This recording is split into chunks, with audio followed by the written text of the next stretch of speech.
Assalamualaikum warahmatullahi wabarakatuh. Bagaimana kabarnya adik-adik sahabat teman belajar di seluruh Indonesia? Mudah-mudahan kita semua senantiasa dalam lindungan Allah Subhanahu wa taala. Amin. Allahumma amin. Pada pembelajaran kali ini di pelajaran Pendidikan Agama Islam dan Budi Pekerti, kita akan membahas tema yang merupakan lanjutan dari tema yang kemarin, yakni bulan Ramadan yang indah, di mana subtema yang kita pelajari pada pertemuan kali ini adalah yang pertama, memperbanyak kebaikan di bulan Ramadan, dan yang kedua adalah manfaat puasa Ramadan. Silahkan disimak baik-baik videonya sampai dengan selesai. Ada beberapa kebaikan yang dianjurkan di bulan Ramadan. Kita ketahui bahwa bulan Ramadan itu lebih mulia dari 1000 bulan. Nah, kebaikannya pun juga seperti itu. Ada beberapa kebaikan yang sangat dianjurkan di bulan Ramadan. Di antaranya, yang pertama, yakni sholat tarawih berjamaah. Yang kedua adalah tadarus Al-Quran. Dan yang ketiga, memperbanyak sedekah. Kita mulai pembahasannya yang pertama, sholat tarawih berjamaah. Sholat tarawih hanya dilaksanakan pada malam bulan Ramadan. Pada malam-malam yang lain, di bulan-bulan yang lain, kita tidak melaksanakan sholat tarawih, tapi hanya ada di malam bulan Ramadan.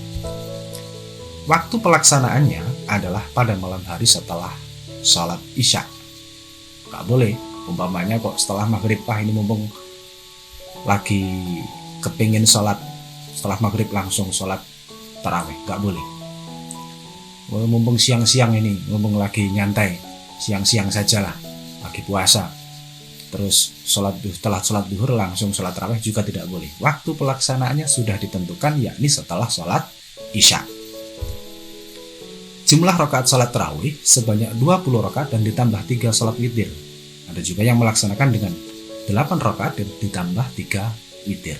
Ini ada 2, tapi kedua-duanya sama-sama benar.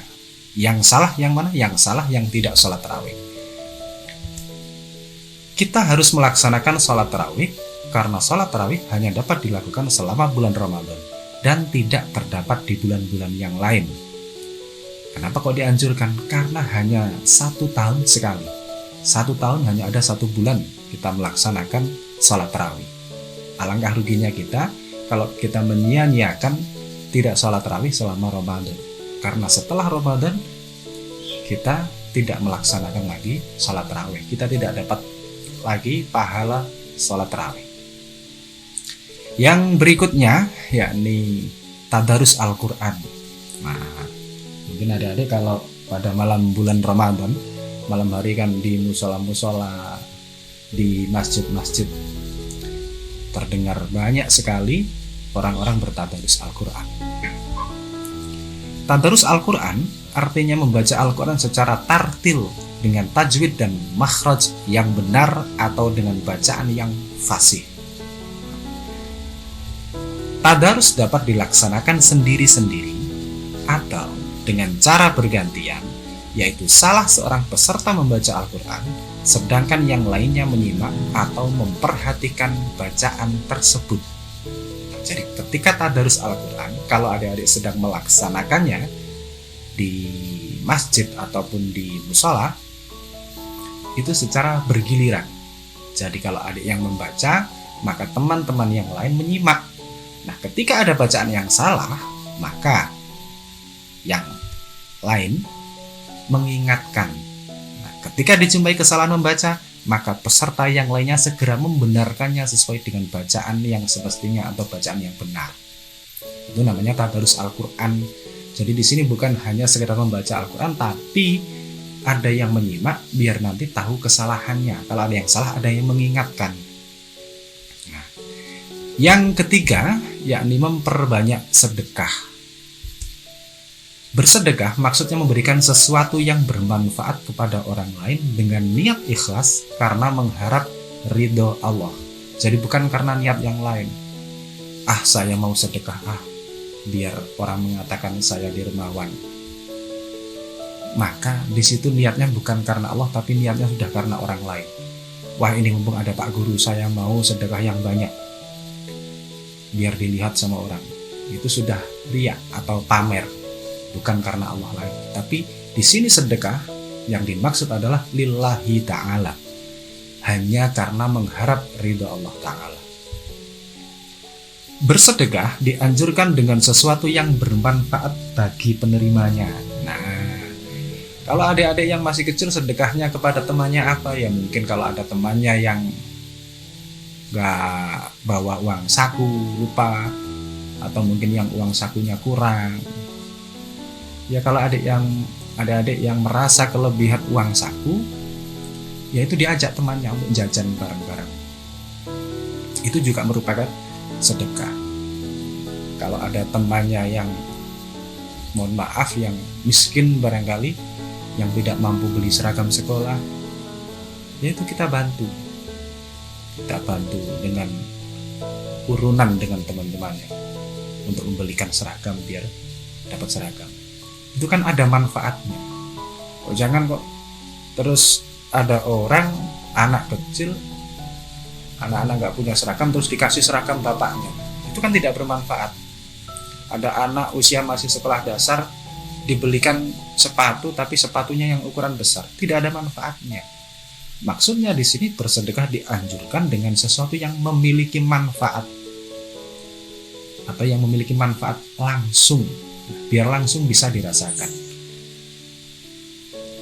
Itu sedekah. Jadi sedekah itu harus dengan barang yang bermanfaat, jangan dengan barang yang tidak ada gunanya. Nah, inilah 3 pembahasan amalan-amalan yang sangat dianjurkan selama bulan Ramadan. Berikutnya kita akan mempelajari tentang manfaat puasa Ramadan. Manfaatnya apa saja? Manfaat orang yang berpuasa, terutama puasa Ramadan, sangat banyak. Di antaranya yang pertama, puasa merupakan ungkapan rasa syukur kepada Allah Subhanahu wa Ta'ala. Kita berpuasa itu berarti kita sedang bersyukur kepada Allah. Yang kedua, melatih kejujuran. Puasa ini kita dilatih untuk jujur. Loh, kok bisa dilatih untuk jujur? Iya, karena kita tidak ada yang mengawasi.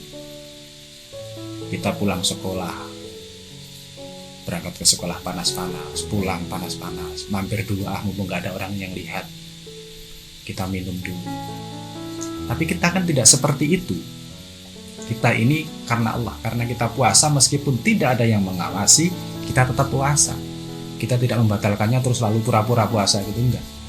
Disinilah puasa itu melatih kita kejujuran. Kalau belum waktunya makan, ya enggak makan. Yang ketiga, menanamkan rasa kasih sayang. Kenapa? Karena ketika kita lapar, kita bisa merasakan bagaimana penderitaan orang-orang yang tidak bisa makan. Ya mungkin adik-adik sekarang ini sedang merasa berkecukupan, sudah bisa makan setiap hari. Tapi seringkali kan kita lihat berita-berita di televisi, ada orang yang sampai nggak bisa makan. Itu bagaimana rasanya? Nah, itulah kita ikut merasakannya ini ketika bulan Ramadan. Yang keempat, sehat jasmani dan rohani. Kita makan ini menjadi teratur. Yang dianjurkan kalau kita makan secara teratur itu badan kita menjadi sehat. Kita hanya makan ketika buka puasa sama sahur. Ini menjadikan badan kita menjadi sehat. Kenapa? Organ-organ yang ada di dalam tubuh kita, organ-organ pencernaan ini yang selama 1 tahun tidak pernah berhenti kerja terus, ini baru bisa istirahat ketika bulan Ramadan karena kita puasa. Nah, disitulah menjadikan tubuh kita menjadi sehat. Dan yang kelima, yakni melatih kesabaran atau pengendalian diri. Kita disuruh untuk sabar, menunggu. Ketika mau buka puasa, perut sudah sedang lapar-laparnya. Ini kita disuruh untuk bersabar, tinggal sebentar lagi. Bu, saya sudah nggak kuat, Bu. Saya mau buka saja. Jangan dulu, ditahan dulu, sabar. Tinggal beberapa menit lagi, tinggal beberapa jam lagi, ditahan. disitulah kita dilatih untuk bersabar, mengendalikan diri. Kalau belum waktunya buka puasa, tidak buka puasa. Kita harus sabar menunggu buka puasa sampai azan maghrib. Nah, demikianlah anak-anak untuk penjelasan tentang manfaat puasa ini. Dan tugas untuk hari ini, yakni yang pertama, sebutkan kebaikan-kebaikan yang dianjurkan di bulan Ramadan. Yang kedua, sebutkan tiga saja manfaat puasa Ramadan. Dan yang ketiga, ceritakan pengalaman puasamu di Ramadan tahun ini. Nah, ini ditulis di bukunya masing-masing, diceritakan pengalamannya bagaimana. Ada yang mungkin adik-adik baru puasa, tahun ini saya puasa bolong 3. Nah, kan macam-macam ceritanya, pasti beda-beda. Pada puasa ini di hari pertama saya merasakan sangat lapar sekali. Saya berbuka puasa dengan kakak saya, ada ibu saya, tapi bapak saya sedang pergi keluar kota. Nah, mungkin ceritanya berbeda-beda. Nah, itu ceritakan pengalaman puasamu bagaimana di Ramadan tahun ini. Nah, demikianlah adik-adik untuk pertemuan kita hari ini, mudah-mudahan bermanfaat untuk kita semuanya. Dan buat adik-adik, jangan lupa untuk like, comment, dan share. Dan bagi yang belum subscribe, kakak sarankan untuk subscribe agar tidak ketinggalan pembelajaran yang selanjutnya. Akhirul kalam, wallahul muwafiq ila aqwamit thoriq. Wassalamualaikum warahmatullahi wabarakatuh.